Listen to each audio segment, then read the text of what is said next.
All right. To the story of this fantastic person, a person that I'm sure many of you are probably pretty familiar with, even if you don't know the specifics of the Missing Soldiers Office or of Clara Barton's work during the Civil War. She is one of the most iconic women in American history. And chances are, if you don't know the details of her life and her wartime experiences, you have at least heard the name. You know her connections as well to the American Red Cross after the Civil War is over as well. So as we're going through this PowerPoint, I know I already said this, we have some more people joining in. I can't see the comments at the moment, so we're going to go through this PowerPoint deck. I have a couple of slides here for you. We'll talk through the story of the Missing Soldiers Office, and then I'll come back to the comments in just a bit, and we can have a little bit of a discussion. So if you do have any questions as we're going through this presentation today, please drop those into the comments. I'll try to get back to them at the end of our PowerPoint right here. And then we'll get into discussing and answering any of the questions that you all might have. All right, so Clara Barton, someone, again, you probably are familiar with in some capacity. This is a photograph of her during the Civil War era. She was a teacher and a government employee before the outbreak of the Civil War. In 1861, when the Civil War breaks out, Clara Barton is 39 years old. As I mentioned, she's on her second career. She is in Washington, D.C. when the war breaks out. She is there seeking a job that she did have in the 1850s with the United States Patent Office. She was a clerk in the Patent Office in the years before the Civil War. She did lose her job at the end of the 1850s due to politics and changing political dynamics in the nation's capital. She did lose her job. She was one of the first women to work for the federal government, in fact, and she worked at a very prestigious office. The Patent Office is one of the most important offices of the federal government in the mid-19th century. You can imagine with all of the technological innovation, telegraphs, steam engines, railroads, all of these new tools that are becoming available, the scientific revolution that's going on in the 19th century in the United States, Clara Barton has a role in that. She has her hands on all of those patent documents and models that are coming into the patent office in the 1850s. Barton has her hands on that. So she's a pretty interesting person to look at even before the Civil War. Before she becomes the angel of the battlefield, Clara Barton is doing some really cool things. And she's at the cutting edge of social dynamics as well. She is a woman who never marries over the course of her life. She is a single woman, and she is operating in a man's world. And that is going to cause a lot of abrasion with her and general society. She is going to be at the cutting edge of a lot of new social dynamics that are going to come into play during the Civil War. Women traveling on their own. Women having jobs that they couldn't hold previously. And in Clara Barton's case, she's going to go to the battlefield during the Civil War. So where was she living when all of this is going on? She's living on 7th Street. She moves into a boarding house on 7th Street in Washington, D.C., about 2 blocks from the Patent Office, the intersection of 7th and E Street. She moves there in the early spring, the spring of 1861. So after the Civil War actually breaks out, she is living in a boarding house elsewhere in Washington. And when the war starts, Barton's going to get involved really early on with relief work. She's going to become a relief worker, essentially a one-woman NGO. She's going to gather supplies for soldiers from friends and family all across the country, and she's going to distribute it to all of the soldiers in Washington, D.C. That operation starts a week after Fort Sumter. And by the time you get to May and June of 1861, even before the Battle of Bull Run, Barton has so many supplies that are being sent to her, it completely overwhelmed her small boarding house space elsewhere in Washington. And so she moves to this larger boarding house building on 7th Street in June, most likely late May or early June of 1861. And it is in this photograph. So this photograph, you may have seen this before. This is a photograph meant to be taken. And right in the center, you're going to see Alexander Gardner's photographic studio, the intersection of 7th and D Street. That is the focus of this photograph, meant to show and advertise all of the things that Alexander Gardner was doing during the war. Of course, a very famous photographer. He's actually going to be at Antietam at the same time that Clara Barton was in September of 1862. But in this photograph, we love this photo at the Missing Soldiers Office Museum because it shows the building that we are in. It's the only wartime photo taken of the building where Clara Barton lived and worked during the Civil War time period. And so I'm going to show you with the mouse here, going to go way over here.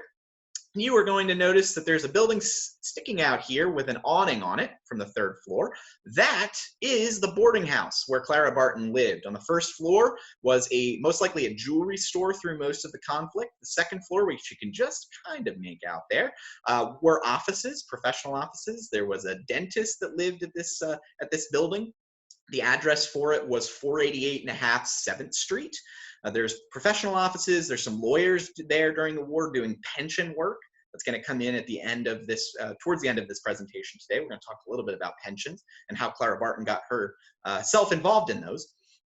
One of my favorite offices that is located on the 2nd floor of this building at 488 1/2 was in 1863, the Washington Chess Club was headquartered out of the 2nd floor of this building.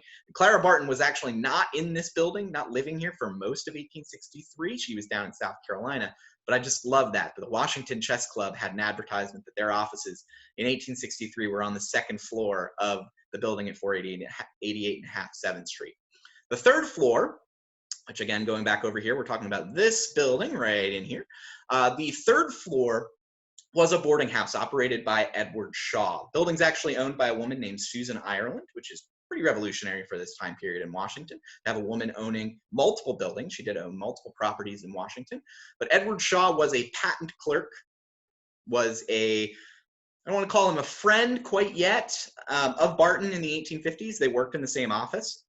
And when she was looking for a space to occupy and to use as both her living space and a place for her to store all of the supplies that she's gathering, she is going to end up connecting with this old colleague from the patent office, Edward Shaw, and she's going to move in. This building was identified very strongly, let me find my mouse again, very strongly with Edward Shaw. In fact, there's sources during the Civil War that refer to this as Shaw's settlement. So this is where Edward Shaw is going to be the landlord here, and he's going to play a bit of a role in the story of the missing soldiers office as well, and ultimately in the preservation story of how the museum was saved from being torn down in the 1990s, the building that we occupy today. That's where Barton lives during the conflict. She doesn't spend a whole lot of time there. Understandably, if you know about Barton and her wartime experience, she is all over the place. In 1862, she is going to start going out to the battlefield. She's going to be there in the outskirts of Culpeper, Virginia, in the aftermath of the Battle of Cedar Mountain. She's going to see the aftermath of Second Bull Run, of Battle of Fairfax Station, Chantilly. She's in the vicinity of that battle on the 1st of September, 1862. But she is most famous for what she does on September 17th, 1862 at the Battle of Antietam, which is where this painting is from, is illustrating that battle and its particular horrors, the bloodiest single day in American history, 23,000 casualties in a single 12-hour span of combat. It is unprecedented in terms of ferocity of conflict and also the number of casualties that came in. Barton gathered 3 wagons full of supplies. She loads them up on army wagons. By this time, she does have the support of the U.S. Army to go out to the front lines. That was very difficult for her to get access to the front lines. She takes those 3 wagons full of supplies, ends up on the Antietam battlefield, very close to the most ferocious fighting at the cornfield. If any of you have been to Antietam, you know that part of the battlefield particularly well, and the most deadly part of the battlefield. Barton shows up in a hospital there, going to single-handedly resupply the hospital with her supplies, help nurse right there on the battlefield, so close that a bullet goes through the sleeve of her dress, hits a guy waiting for medical care outside the hospital. She's there until her supplies are exhausted, and then she goes back to Washington. Why this story is important in the missing soldiers office capacity? Because Barton was at Antietam, she made some connections with a surgeon that she had seen on previous battlefields, a surgeon from Pennsylvania. The surgeon wrote home to his wife in Pennsylvania and talked about Clara Barton and referred to her as the true heroine of the age, the angel of the battlefield. And that's going to be important to this story because that letter gets submitted to newspapers and ends up being shared all over the country. Clara Barton becomes known as the angel of the battlefield. And this is going to mean that family members of those soldiers who disappeared at Antietam, and there are quite a few of them, and we'll talk about that in more detail about why there is going to be a crisis of missing soldiers after the Civil War. Barton starts to receive notices and letters from families looking for their missing loved ones. And they know that Barton was at the front lines at Antietam in a hospital. And so they start to write to her and ask her, you know, have you seen my son? Have you seen my husband? And you start to see this in her wartime diaries. She starts to write down and jot down people she's looking for. And so this is going to be kind of the start. You can think of this almost as the start of the missing soldiers office. And I apologize if y'all can hear any sirens at the moment. I do live close to a fire station here in Washington, D.C. But she is already starting this missing soldiers office efforts right in 1862. And she's starting to jot down the names of soldiers she's looking for. And this is going to be the start of the work that will consume 3 years of her life after the Civil War is over. She's not done, though. Antietam is just but the start of her battlefield career. Throughout the rest of the Civil War, she's going to be very close to the front lines in various theaters of the conflict. In December of 1862, she goes to Fredericksburg. She's right there on the battlefield, witnesses the bombardment of Fredericksburg, is nursing, providing care, ends up spending a whole bunch of time at Chatham, at the Lacey House at Fredericksburg, which is headquarters today of Fredericksburg and Spotsylvania National Military Park. She's in close proximity to Walt Whitman, who was also at that hospital in the aftermath of that battle. In 1863, she travels south to South Carolina. She's there in the Sea Isles of South Carolina looking after freed people, those who have escaped from the Confederates and gone into Union lines seeking freedom out of slavery. She's there nursing those folks. She is providing nursing attention to Union soldiers as well who are sick.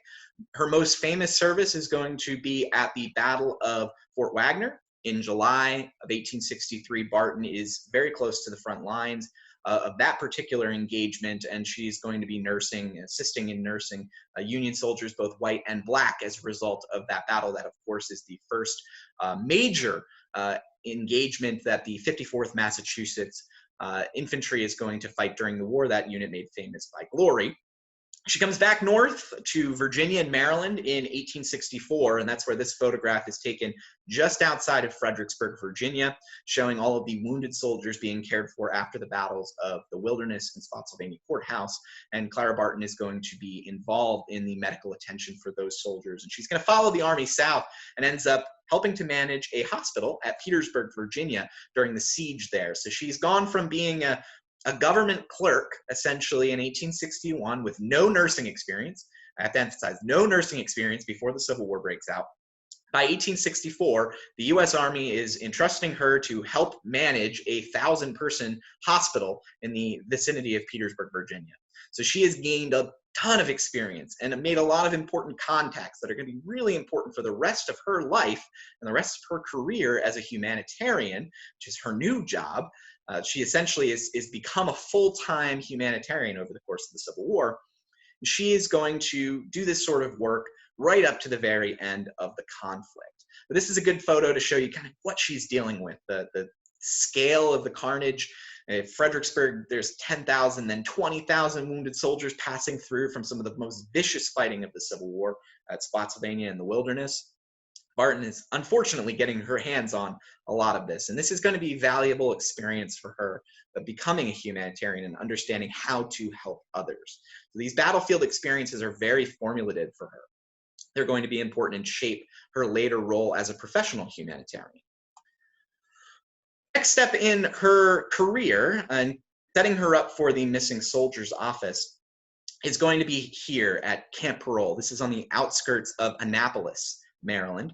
And this is going to be an important spot during the Civil War and kind of an overlooked element of the conflict, which is the transfer of prisoners. And Camp Parole is going to be one of these sites where paroled, hence the name Camp Parole, paroled prisoners of war are going to be brought back into Union lines after they had been formally traded. There is a system by which prisoners of war are traded that is going to exist until 1863 when it starts to really break down, in part as a result of some of the fighting going on down in the South and then in Virginia as well, where black Union soldiers are going to start to be used in large numbers. This is going to cause a breakdown in the system by which these prisoners of war are traded. It's going to lead to the outbreak of lead to the development of prisoner of war camps, which are going to play a part in the story in just a second.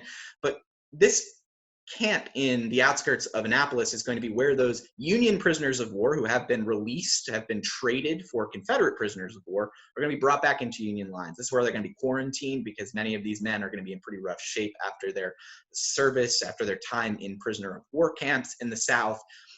This is where they're gonna wait in some cases for formal transfer papers to come in before they can go back to their units if they're physically and emotionally up for that. And this is where Clara Barton's going to be in the early part of 1865. And that's going to be at a really crucial point in the history of Camp Parole, because this is when prisoners of war from places like Andersonville and Florence, South Carolina, are being brought back into Union lines after the system of bartering and trading prisoners begins to reopen as the war is heading towards its conclusion.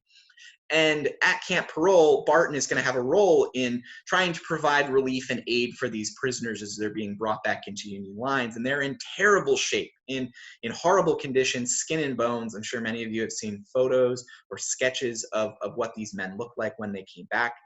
They look like human skeletons. And Barton is horrified by their appearance, but what frightens her and concerns her more is that she learns that at Andersonville alone, about 13,000 US soldiers had perished and died and were buried on site at Andersonville.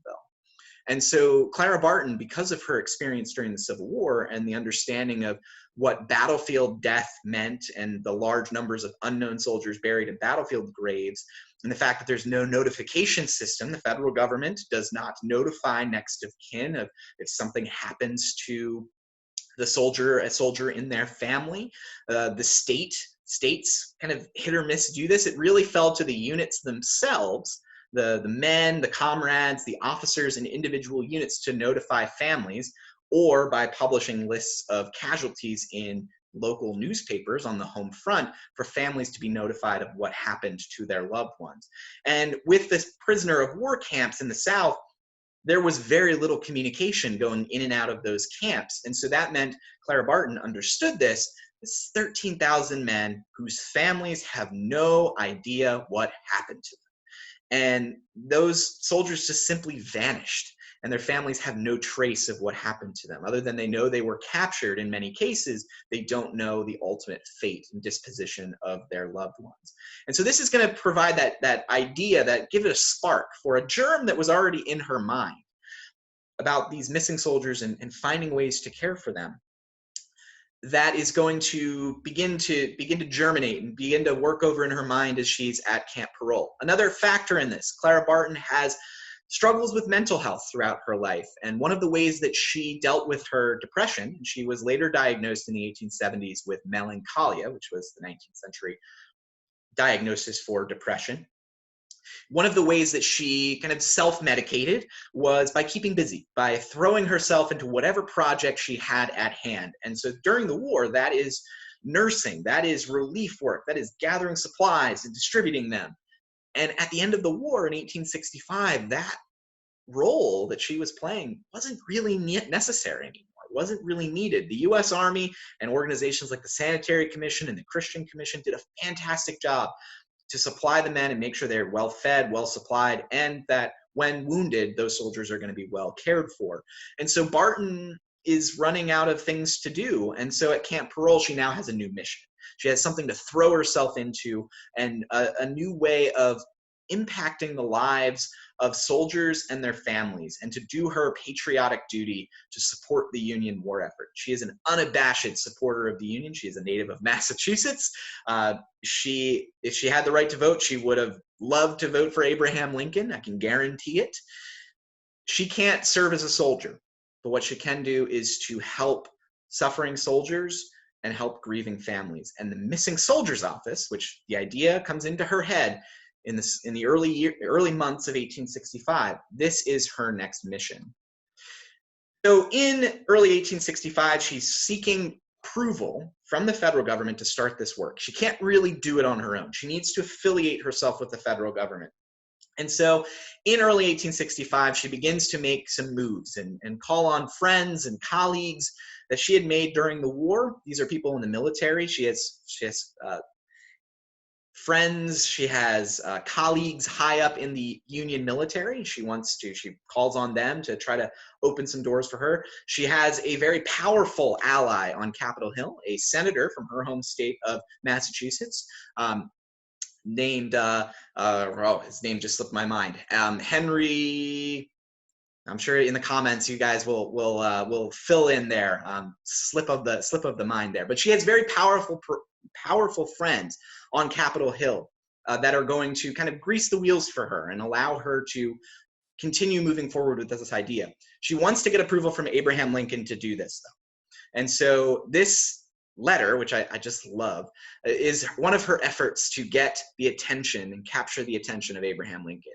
She does on 2 occasions, at least, go on down from 7th Street to the nation's White House, Abraham Lincoln's residence, in an effort to talk to him, to have a conversation, to tell him about the Missing Soldiers Office idea and to get his approval. She goes, she never has an opportunity to sit down and have an interview with Lincoln. But she does rely on those friends in the military, on Capitol Hill, to begin to get this idea to the attention of Abraham Lincoln. Barton herself is also involved in that, and so she writes this fantastically, the penmanship here is insane. She didn't always have that great penmanship. Her diary is a mess if you ever tried to read that. Thankfully, the Library of Congress has digitized that and put some text up there so you don't have to struggle through, as our staff has had to in the past, what Clara Barton was trying to say in her diary. This is very clear. She wanted to get Abraham Lincoln's attention to His Excellency, Abraham Lincoln, President of the United States. Though she is not successful in meeting with Lincoln personally, she is able to get this idea to him. And so the Missing Soldiers Office, this is the famous sign that is going to be outside her office on 7th Street, that was the boarding house where she lived, this is going to ultimately come to fruition. She is going to be successful at getting this to the attention of Abraham Lincoln. And this is what Abraham Lincoln writes. And this goes out to the Northern public. And it's going to be very helpful for Clara Barton in starting her Missing Soldiers Office to get this notification, to get this essentially a press release to the Northern people about what Clara Barton was trying to do. This was published in March of 1865 all around the country. And so within a couple of weeks, Clara Barton goes from essentially working at a tent at Camp Parole in Maryland and trying to start this idea to suddenly there are hundreds of letters arriving for her, both at Camp Parole in Annapolis and also at her boarding house in Washington, D.C. And so she is very quickly overwhelmed by the amount of support that is coming for her. And so she is going to throw herself into this new mission. Shortly after this all starts and she begins to kind of set up her operations and her ideas of how she wants to operate the Missing Soldiers Office, President Lincoln is assassinated at Ford's Theater, which is only 3 blocks away from her boarding house. And Barton was in D.C. the night of the assassination. She was walking home from calling on a friend when she learned of the assassination on the street. The next day, on April 15th, 1865, when Lincoln passed away from his injuries, Barton wrote in her diary that no one knows what to do.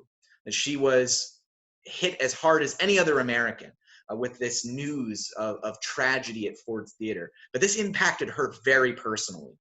She was only 3 blocks away from where it happened, but also she now had to play with a new chief executive of the country, Andrew Johnson, who is a man who does not like women all that much. He does not believe that women should be occupying offices and working. He's very kind of conservative about this kind of issue. And so this means that Barton's going to have to work even harder to try to get his attention and try to support the Missing Soldiers Office work, which is going to be important. It is going to come in. Her friends, Clara Barton's colleagues and friends, are going to begin to work on Andrew Johnson. And one of the most influential people who is going to write on Clara Barton's behalf is going to be Ulysses S. Grant. We're really excited about the Grant documentary coming up in just a couple of days on the History Channel. But Grant wrote a letter on behalf of Clara Barton saying essentially that he could see that this effort could be really helpful and useful. And that opened doors and allows approval for the Missing Soldiers Office to proceed from the Lincoln administration into the now Johnson administration. And so Barton is going to start these efforts really in earnest and really work really hard starting in May of 1865 as families of loved ones of soldiers, friends of soldiers who disappeared during the conflict, she is going to be working very closely with them. In the summer of 1865, she is going to come into contact with this gentleman. Now, this is a soldier who fought, he's from Connecticut, another good New Englander that's, I'm sure, going to help Clara Barton feel more fondly of him. Served with a New York regiment during the war, was captured during the course of the conflict. This is Doren Atwater. Doren Atwater is going to spend time at Belle Isle in Richmond, Confederate prison camp there, before he was transferred to Andersonville in 1864. He is going to spend quite a bit of time at Andersonville prison.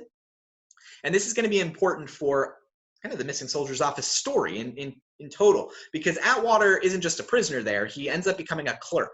And so he's going to be helping to keep track of all of the deaths at Andersonville in the medical hospital ward. What it was, it's not much of a hospital, essentially where people went and died while being interred in this horrific prison setting. And Atwater is keeping a secret second list, separate from the official Confederate books that he was helping to keep. He is also keeping a secret second ledger. His justification for that is, even though he was told by the overseers of the camp that list would ultimately be turned over to federal authorities after the conclusion of the war, Atwater didn't trust that. He didn't trust the overseers of the camp, and so he kept the secret second list. And when he is ultimately transferred out of the prison, he is going to take that list with him, and it's going to be a almost complete listing of those who died at Andersonville and where they were buried, and that's going to be really important. Atwater is going to go through camp parole. He's going to learn of Clara Barton's efforts. And because he has this list, which ultimately gets turned over to the War Department, he believes that Clara Barton and her office is going to be a good medium for which to spread the news of all of the people who died at Andersonville, where they're buried, and to notify their families. And so Barton and Atwater are going to work together. They're going to work together really closely, and they're going to become really good friends. They're going to go out on a lecture tour together. They're going to talk about their experiences during the war, what it was like in Andersonville, what it's like to be a woman on the battlefield as a nurse, and they're going to really work together in a partnership with the Missing Soldiers Office in the first part of the first summer after the Civil War is over. But to Andersonville, this is a Harper's Weekly illustration of Andersonville National Cemetery. You can see that down there in this part of the image right here, Andersonville National Cemetery. This is published in, I believe, September of 1865, although it is documenting events that happened in August. Clara Barton and Doren Atwater are going to accompany an expedition to Andersonville in the late summer of 1865. That expedition was meant to go and to collect evidence and about Andersonville and what happened there, and possibility of war crimes for a trial of the overseer of the camp, Henry Wirtz. And so Barton is going to go and Atwater are going to go, and they're going to be a part of this team that is going to identify, as you can see all of the headboards here, they're going to use Atwater's list to essentially identify most of the dead at Andersonville National Cemetery. This is important, and this kind of sets Andersonville off because of Atwater.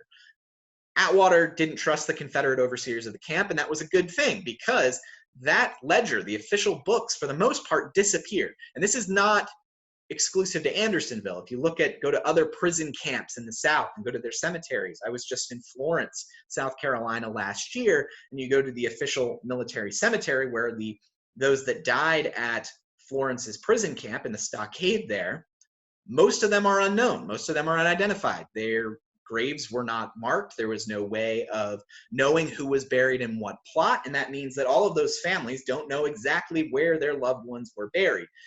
Atwater, Barton, U.S. Army are going to ensure that at Andersonville that is not going to be the case. And so Barton has the honor, as you can see in this illustration, of being the first to raise the American flag over Andersonville National Cemetery. So you can actually see this is an illustration of Clara Barton down there raising the flag. So Andersonville is going to play a really important role in this whole story, because of the 13,000 men who died at Andersonville and were buried in the National Cemetery, The vast majority of them are going to be identified, and their graves are going to be marked out. There are problems with that. There are mistakes that were made as well down at Andersonville in these early months, names that have gotten wrong. This is something that you see with many of these Civil War military cemeteries, that there were mistakes made about identifications and that sort of thing. But by and large, this work was very, very impressive. And Atwater and Barton are going to go back to Washington after this is over. Atwater himself, I'll go back to him, he's going to end up in trouble because of that second list. He wants to publish the list of names of those that died at Andersonville. The U.S. Army and the War Department is claiming that, nope, this list is not yours, Doren Atwater. This list is the War Department's, and we will see fit with what we want to do with it. They didn't want to publish the list of names. And so Atwater, going against orders, is going to end up being discharged dishonorably from the U.S. Army. He is going to be thrown into prison. He's ultimately going to be pardoned by Andrew Johnson in the fall of 1865. And Atwater, essentially the day he gets out of prison, gets together with Barton, and together with Horace Greeley of the New York Tribune, they publish the list of names of those who died at Andersonville. This is going to be the bulk of those that are going to be identified by the Missing Soldiers Office in the aftermath of the war, are going to be those that died at Andersonville prison. So Atwater is really, really important to this Missing Soldiers Office drama. He's going to be a clerk in the office. He goes on to do some crazy things after the war. He becomes a diplomat. He's going to end up marrying a Tahitian princess, things that turn out pretty great for Doren Atwater, even though he had some serious struggles during the Civil War years and in the immediate years after the conflict. So Andersonville, and this expedition is going to be written about quite a bit. Barton is going to see her name in the newspapers. She's going to become a real public figure in 1865. She's going to testify before Congress about what she saw at Andersonville during this expedition and her conversations with now emancipated slaves about what the conditions were like in the camp during the war. And so she's gaining some reputation. I do want to bring in a story here, an individual story that we have on our blog. So if you go to clarabartonmuseum.org, you'll find a blog post from August of last year. It was written by Diane Palmer, who lives here in Washington, D.C., was one day walking past the Missing Soldiers Office Museum on 7th Street, recognized the name Missing Soldiers Office, and realized that her ancestor was one of the soldiers that was essentially found by Clara Barton at Andersonville. This is a photograph of a soldier named Jones Ebenezer Sherwood. If you follow the social media for the Missing Soldiers Office Museum or for the National Museum of Civil War Medicine, or for me personally, you saw us post about Jones Sherwood recently. I just love his beard. That is like a full-on squirrel growing out of his face. It's just an incredible, incredible beard. And I like to comment on it. It's quite a beard. He's a native of New York, served with the 76th New York, ends up being captured, at the Battle of the Wilderness. We're going to come back around on the Battle of the Wilderness. I have another story for you all about the Battle of the Wilderness and the connection to Clara Barton's Missing Soldiers Office. Jones Sherwood ends up at Andersonville, where he ultimately dies. And his wife was looking for him, wanted to know what happened. She wrote to Clara Barton, and she said, "Madam, I have just received a letter from my husband." Oh, sorry. Let me correct this. A comrade of Jones Sherwood wrote to Sherwood's wife, and essentially said that she had learned that Jones Sherwood had died at Andersonville, but there was no official confirmation of this. And so Sherwood and his wife is going to look to Clara Barton for essentially official notification that her husband had died at Andersonville. And ultimately, as you can see in this image here on the right, this is going to be officially confirmed. This official confirmation of death for Jones Sherwood is going to come from the Missing Soldiers Office on Missing Soldiers Office stationery, that Clara Barton did not actually sign this particular document. This is going to be signed by someone else in the office, but they're going to be official notification that her husband was dead. Why is this important? Well, because there's a pension system set up during the Civil War in 1862 that widows can get pensions, you needed official notification, official verifiable information that your loved one, your husband, those connected to loved ones who may need support that may have died during the conflict, you needed to prove that they had died, prove that they were dead. And so the Missing Soldiers Office for many families is going to be kind of an official source of information. Why is it an official source? Well, it's getting federal funding. In 1866, and I'll come to this in just a second, in 1866, Clara Barton is going to be refunded for her efforts, all of the money she outpoured, probably more than $10,000 in the first year after establishing the Missing Soldiers Office to find missing soldiers. So the federal government recognizes Clara Barton as a verifiable source. The pension office, Pension Bureau, is going to do the same. And so these kinds of interactions, this is one, I just love sharing this story because someone walking by on the street recognized Missing Soldiers Office and then wrote a blog post for us. It's great. It's an amazing personal connection to the Missing Soldiers Office. You can read more about this on our blog, again, clarabartonmuseum.org/blog. You can go and find this particular post. So away from Sherwood and to another soldier. This is Wilbur Hurlbut. Always struggle with that name. Served with a regiment. Let me see here. Served with the 5th Michigan Infantry. He was a captain in that regiment. He is declared missing in action at the Battle of the Wilderness, again on May 5th, 1864. And his mother is looking for him and wants some kind of information. He's a good representation. Hurlbut is a good representation of what happened in many cases of battlefield death during the war. No identification, no ID tags. There is not a official system of notification for next of kin. So his mother hears of this second hand, third hand about what happened to her loved one, what happened to her son. There's no confirmation about this. And so she writes to the Missing Soldiers Office. And I really enjoy this particular letter. I think that it is illustrative of what was being experienced. So I'm going to read it for you in full. Came from Ripper Alton, Illinois, September 26, 1865, written to Miss Barton. Dear Madam, I approach you with my great sorrow, but hardly indulge the hope that you can do anything for me. My darling boy, my only son, was reported killed in the Battle of the Wilderness, May 6, 1864. His body was not found, and the hope was entertained by his regiment and clutched at by myself that wounded he had fallen into the hands of the enemy, a prisoner and not dead. After various fruitless efforts to obtain information, General Longstreet courteously ordered an examination in the southern prisons, and we obtained a certificate from each that no such name had ever been received.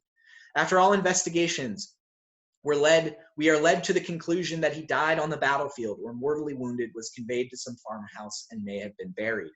He was captain of Company D, 5th Michigan Infantry. His sword, a cavalry saber, had his name engraved upon it, Wilbur Hurlbut, 5th Michigan Infantry. He was in Hancock's Corps, Birney's Division, Hayes Brigade. He had command of the regiment at the time he fell. He had charged the enemy through a wood and was in the vicinity of Spotsylvania. She goes on to say that my son was 22 years old, wore no mustache or beard, was about 6 feet in height.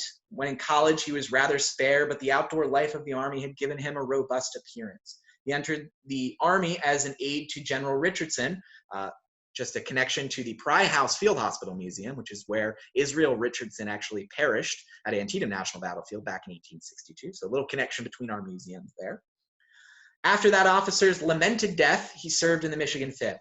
He had participated in more than 20 battles, was severely wounded at Gettysburg, but from which he wholly recovered. She goes on to conclude with, it may be well to add my son's name to the many missing ones. And could you by any means give to me any knowledge of the last resting place of my darling one, you would confer such a blessing as none less desolate than myself can appreciate.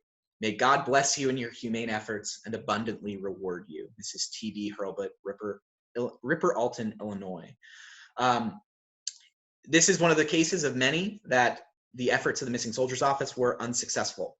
Hurlbut's body was never recovered, never identified. It was likely moved. It's likely one of the unknown dead taken to Fredericksburg National Cemetery after the war was over, when there was a recovery effort. So this is one example, kind of representative of thousands of cases during the war, both with the Missing Soldiers Office and those that didn't write to the Missing Soldiers Office, whose loved ones disappeared during the conflict, and they're trying to find some consolation, some source of closure for their experiences during the war. Another connection here that I want to point out, this photograph was shared with us recently from the Civil War Photo Sleuth. This is that website that identifies unknown photographs or known photographs, and it's a database where you can search, and they're doing facial scans to try to identify unknown Civil War images. This is a photo of Wilbur Hurlbut. So this is another photograph. This one was submitted by his mother to the Missing Soldiers Office. This is another photograph of Wilbur Hurlbut. So there's new photos coming out every day, and that project in particular is fantastic. If you have not come across it, please take a look at it. Add your photos to it as well. You can upload, and it adds to a growing collection that allows them to find unknown men in Civil War photographs. So this is how the Missing Soldiers Office really communicated with the public. They are going to create these missing soldiers' rolls of missing men. These are going to be all of the information compiled. So all the information that is submitted to the Missing Soldiers Office is going to be compiled and put onto these lists. 5 of them are published between 1865 and 1867. Ultimately, they printed 90,000 copies of these lists. They were published and sent all over the North, and in some places in the South as well, places like New Orleans. And so this is the way that the Missing Soldiers Office communicated with the general public. They are sending out these names, and they are asking, as you can kind of see in the lower left-hand corner, a note from Barton, essentially saying that if you recognize a name on this list and know what happened to those soldiers, please submit any relevant information to the Missing Soldiers Office, and that will be communicated with their loved ones. And these lists are pretty powerful artifacts. This one in particular was found at the Missing Soldiers Office site when it was rediscovered in 1996. And each one of these names, this is roll number 5, this is the last list published. There are hundreds and hundreds of names on this list, and the vast majority of them were never identified, never found. No information passed through the Missing Soldiers Office back to the families.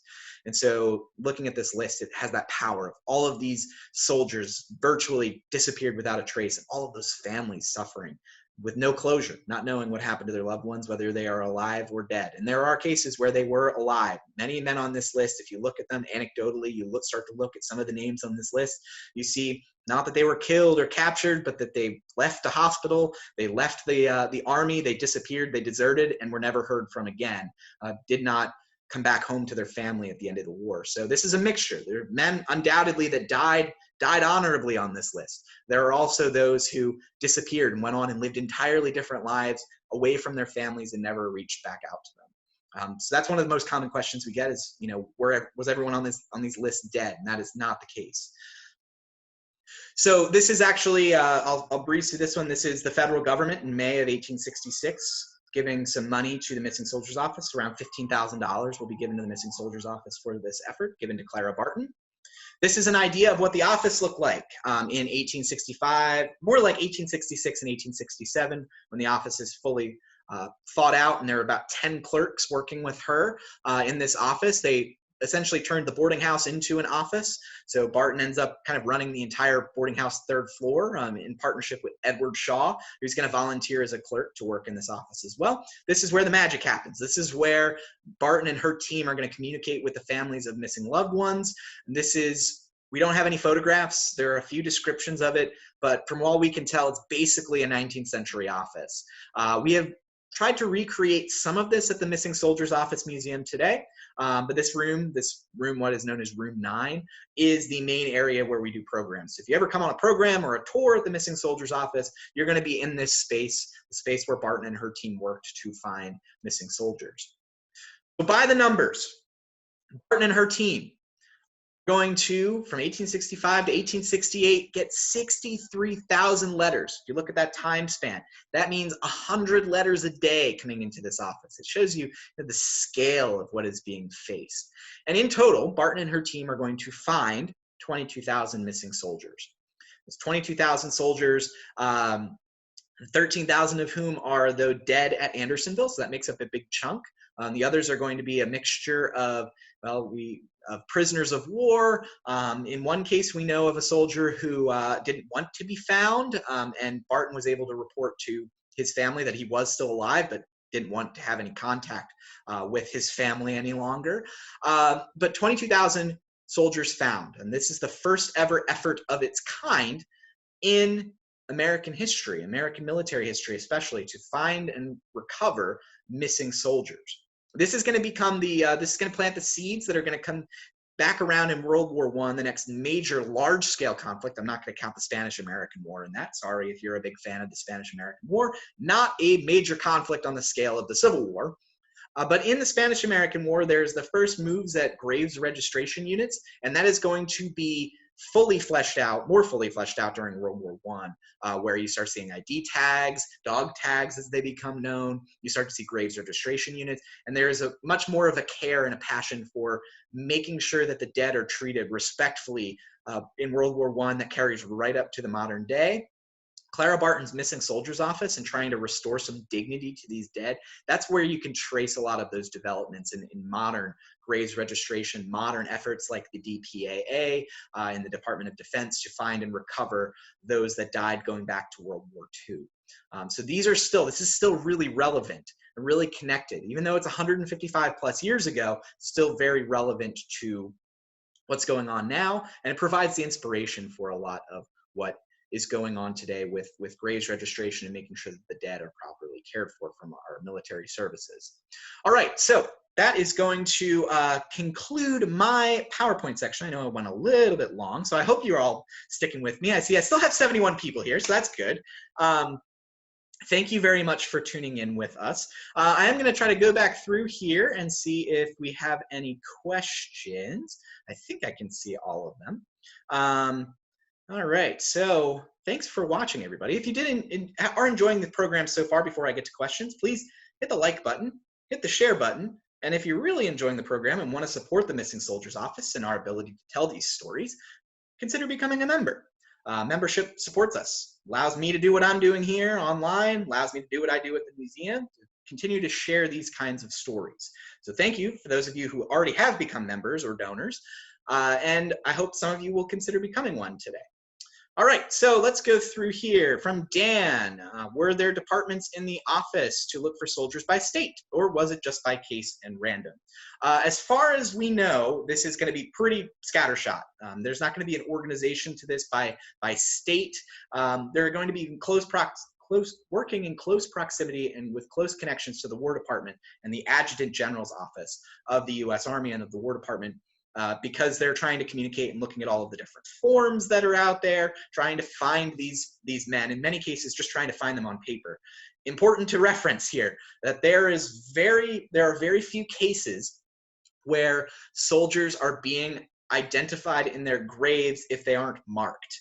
No DNA in the 1860s. And so in many cases, finding these soldiers means finding them on paper and what happened to them.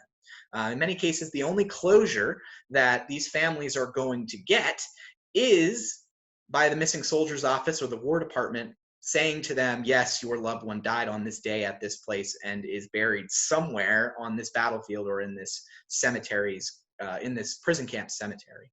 So for many cases, that's the only official kind of notification. But as far as I know, there is no organization within the Missing Soldiers Office that is looking at things state by state. They're kind of looking at it collectively as Union soldiers.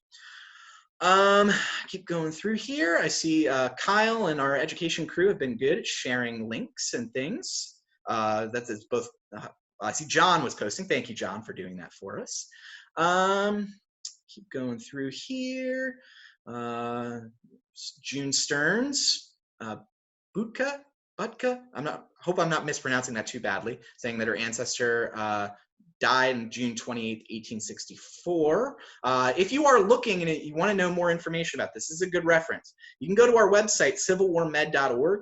All of these lists, these rolls of missing men, have been put into a database that you can search by unit, you can search by state, you can search by name. So if you have somebody that you're looking for and wondering if your ancestor disappeared during the Civil War and you want to know if the family was looking for the missing soldiers office to help find information about them, you can go onto the database. That is going to keep track of all of the names from all 5 lists. So it's a good resource. Unfortunately, only a relative handful of the 63,000 letters survive in the Library of Congress collection. That's why it's so amazing to have a situation like with Diane Palmer, somebody who had in their family collection letters from the missing soldiers office to and from. That is really rare. If you know of that, please let us know. Send us an email. Contact us, because we're always on the lookout for more missing soldiers office documents and paperwork. Let's see. Oh, she wrote more about that. Henry Wilson, thank you, Carolyn. Going way back to the presentation, it is Senator Henry Wilson, who was Barton's good friend on Capitol Hill, one of the most powerful senators, and Clara Barton had his ear. That's really important for Barton. Opens up a lot of doors. From Robert Lestria, thanks for watching, as always. Asks about Lincoln being very accessible. This is a good question, and by and large, you do hear about Lincoln being fairly accessible, but he is incredibly pressed, and especially in the early parts of 1865. You have to remember, he had just been reelected, and he's coming into office for a second term. There's been some cabinet changes, which means ultimately there is going to be jobs to be had. So there's all of those callers, all of those people looking for jobs are pressing in, and Lincoln had gotten really good by 1865 of closing them out for the most part. But also at this time, the war is coming to an end. Reconstruction is trying to be fleshed out. So Lincoln was incredibly busy and did not have time to see Barton. Even though she had these connections and these letters of introduction, she was unable to do it. So she came away pretty depressed from that experience, but again, her connections kind of get the wheels of power moving in her favor, even though she couldn't personally sit down with Lincoln, never did, over the course of her life. Could you explain, from Nick, could you explain any parallels between the missing soldiers office and the American Red Cross? What did Clara Barton transfer over? This is great. This is a great question. And gets to Barton after the missing soldiers office. So Barton, after the missing soldiers office, is going to close up officially in 1868. She's going to send a report to Congress in 1869, kind of concluding what she did. She leaves the United States, goes to Europe for a vacation, because she's been working nonstop for 7-8 years of her life.